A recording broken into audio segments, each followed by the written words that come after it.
Olá a todas! Hoje vamos estudar os 5 tipos de sacrifícios descritos no livro de Levítico, entendendo sua função, sua relação com o pecado e como esses sacrifícios são aprofundados no Novo Testamento. Sabe, tem uma palavra que a gente usa o tempo todo de um jeito, mas que na origem significava quase o oposto: sacrifício. Hoje a gente pensa logo em perda, né? Em abrir mão de algo. Ah, fiz um sacrifício para estar aqui. Mas quando a gente mergulha nos textos de Levítico, a ideia é outra. A palavra hebraica é korban, e a raiz karav não significa perder, significa aproximar-se. E essa mudança de perspectiva é a chave para destravar o livro inteiro. O sistema sacrificial não era um jeito de se afastar de algo valioso, mas um caminho ordenado por Deus para se aproximar dele. É fundamental, antes de mais nada, a gente limpar o terreno de umas ideias erradas. Não era um sistema mágico, sabe, para apagar erros como se fosse um botão de delete. Não era uma barganha, tipo, eu te dou esse boi e você me dá uma bênção. E, principalmente, não era uma punição. Era um processo pedagógico. Espiritual. E para a gente navegar por ele, a gente precisa de 2 mapas, digamos assim.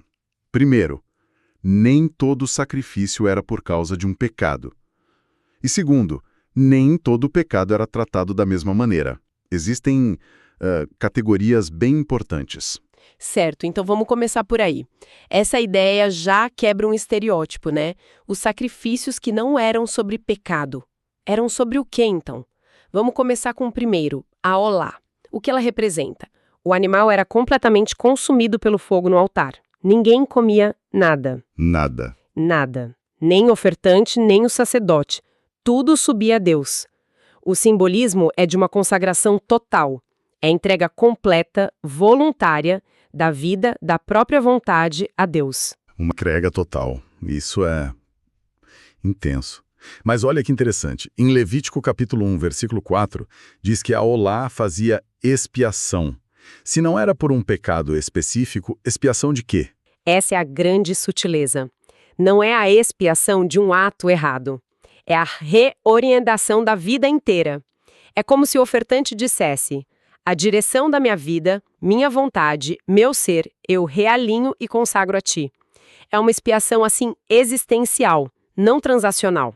Faz sentido? E essa lógica vai ser levada à potência máxima no Novo Testamento. Pensa na cena de Jesus no Getsêmani. Tá lá em Mateus capítulo 26, versículo 39. Ali ele não oferece um cordeiro, ele oferece a própria vontade. Quando ele diz, não seja como eu quero e sim como tu queres. Ele é a própria olá. Exatamente, é a entrega total da vontade humana à divina. O sacrifício foi internalizado. Essa ideia da entrega total na olá é fascinante. Mas a vida não é feita só desses momentos absolutos, né? Como o Getsêmani. E o dia a dia? A rotina, o trabalho, tinha uma forma de se aproximar de Deus nisso também. Com certeza, e essa era a função da segunda oferta, a minha, a oferta de cereal. Ela é única porque não envolvia sangue. Era feita de flor de farinha, azeite, incenso e sal. O sal. O sal, na antiguidade, era o símbolo de um pacto, de uma aliança duradoura. E tinha proibições curiosas.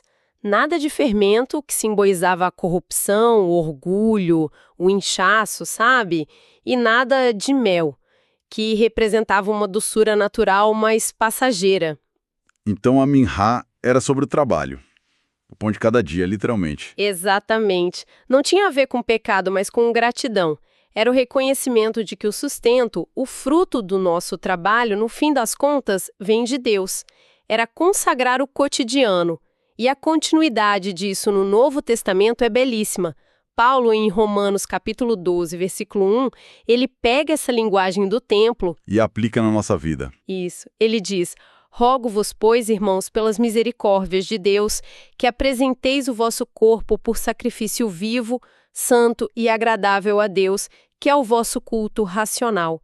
Ou seja, nosso corpo, nossas ações diárias, nosso trabalho, tudo isso se torna nossa minhá. Certo. Tivemos a consagração total com a olá, a dedicação do dia a dia com a minhá, e depois de se entregar e dedicar o trabalho, parece que o próximo passo seria a comunhão, o relacionamento.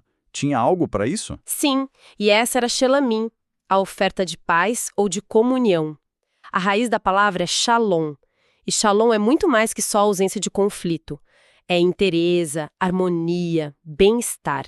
E o que tornava Shilamim única era que ela virava uma refeição compartilhada. Como assim? Era um banquete sagrado. Uma parte, a melhor, a gordura, ia para o altar, a porção de Deus. Outra parte para os sacerdotes. E a maior parte voltava para a família do ofertante, que comia ali mesmo, na presença de Deus. Então era uma festa, basicamente. Um churrasco sagrado para celebrar a paz com Deus. Exatamente essa imagem. E isso é crucial. A Shalomim pressupõe que a paz já foi estabelecida. Não é uma oferta para conseguir a paz, mas para celebrar a paz que já existe. É a alegria da comunhão. E no Novo Testamento? No Novo Testamento, essa base para a comunhão é firmada de uma vez por todas. Romanos capítulo 5, versículo 1 diz: Justificados, pois, mediante a fé, temos paz com Deus. Essa paz, esse shalom, é o que nos permite sentar à mesa com Ele. A Shalomim se torna a ceia do Senhor. Ok. Até aqui vimos 3 ofertas que redefinem a ideia de sacrifício. Não é sobre consertar algo quebrado. É sobre devoção, gratidão, comunhão. Agora sim, vamos entrar no território que todo mundo associa a Levítico: o pecado. A primeira oferta desse grupo é a Shatat. O que ela fazia, exatamente? A chata é a oferta pelo pecado, sim, mas com uma especificação muito importante, que muda tudo. Ela era primariamente para pecados cometidos bechegá. É um termo hebraico que significa por inadvertência, por ignorância, por erro, sem a intenção deliberada de desafiar a Deus. Ah, entendi. E a função principal não era pagar pelo pecado, como uma multa. A palavra-chave aqui é purificação. Purificação de quê? Da pessoa que pecou. Então, aqui está o ponto que a nossa mentalidade moderna tem dificuldade em pegar. A preocupação principal era com a purificação do espaço sagrado. Na visão de mundo da Bíblia, o pecado, mesmo o não intencional, gerava uma contaminação espiritual, e essa contaminação manchava o tabernáculo. O lugar onde Deus habitava. Exato. O sangue de Shatat, que era aspergido em lugares específicos, funcionava como um agente de limpeza, de purificação. Ele limpava essa contaminação para garantir que a presença de Deus pudesse continuar ali, no meio do povo. Entendi. O foco não era punir o pecador, mas limpar a casa para que Deus pudesse continuar morando com seu povo. É uma lógica de relacionamento, não de tribunal. E como isso se conecta com o Novo Testamento? A conexão é uma das mais poderosas da Bíblia. Está em Hebreus, capítulo 9, versículos 13 e 14. O autor argumenta que se o sangue de animais podia purificar um santuário físico, ele diz: quanto mais o sangue de Cristo purificará a nossa consciência de obras mortas. A lógica da purificação se mantém, mas a aplicação é radicalmente internalizada. O sangue de Cristo não purifica um templo de pedra, mas o santuário interior, a nossa própria consciência. Uau! Ele limpa a contaminação de dentro de nós. Chegamos à última oferta, a Asham, a oferta pela culpa ou reparação. E para mim, é aqui que a teologia de Levítico desce para a vida real de um jeito impressionante. Não estamos mais falando só de um estado interior ou de contaminação ritual. A Asham lida com danos concretos. Precisamente. A Asham era exigida em casos de dano objetivo. Fraude, roubo, engano, apropriação indevida de algo que pertencia a Deus ou ao próximo. E o processo exigido revela uma ética social e espiritual profundíssima. Não bastava dizer, eu errei. De um passo a passo. Tinha 4 passos obrigatórios. Primeiro, confessar o erro. Segundo, restituir completamente o que foi tirado. Terceiro, um acréscimo de 1/5, ou 20% sobre o valor, como compensação. E só depois de ter consertado as coisas com a pessoa prejudicada, só aí, como 4º passo, o ofertante trazia um carneiro a Deus. Espera um pouco. Você disse que a chata era para pecados inadvertidos. Mas roubo e fraude não são coisas que a gente faz por acidente. São atos claramente intencionais. Como isso se encaixa? Parece uma contradição. Essa é a pergunta-chave. E nos leva ao coração da teologia moral da Torá. Hashem nos força a refinar nosso entendimento, sabe? A distinção não é um simples intencional versus não intencional. É mais sutil. Mas antes de chegar lá, veja como essa ética da reparação explode em cores no Novo Testamento, na história de Zaqueu, em Lucas, capítulo 19. Ah, claro, o cobrador de impostos. Exato. Ele tem um encontro com Jesus e declara: Senhor, resolvo dar aos pobres a metade dos meus bens. E se em alguma coisa tenho defraudado alguém, restituo 4 vezes mais. Ele não só cumpre a lei da Hashem, ele a excede radicalmente. E qual a resposta de Jesus? Hoje houve salvação nesta casa. Isso.